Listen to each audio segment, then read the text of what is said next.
Today I'm going to show you how to change some brake pads only on a 95 Corolla. Now, as you can see, I've already got the wheel off.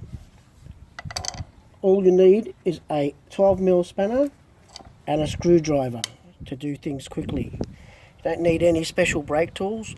I'll show you a quick way of pushing the pistons back with this screwdriver. What I just put it in between on the pad and not the disc. So you push the piston back,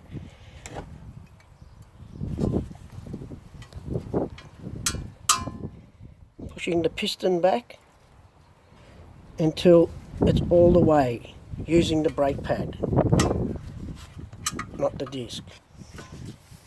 Now, undoing your two bolts.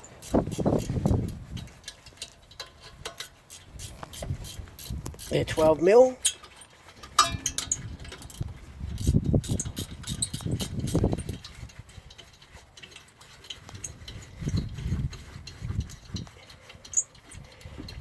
And I'd advise to do one at a time so your brake fluid reservoir doesn't overflow.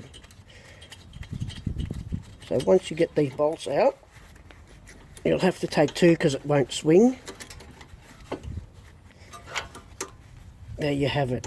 You got your caliper off.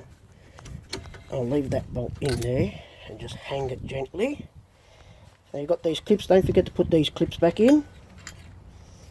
And some brake pads these days, they come with the backing plates, but as easy as getting a new one and sitting them back in like that, putting your springs back in, caliper back on. Make sure you keep your eye on the brake fluid. Once you've assembled it back on, I suggest you just slowly pump the pedal a bit until you get a pedal, and then do the other side. This stops the brake fluid from overflowing. Alright, hope you helped you. See you next time.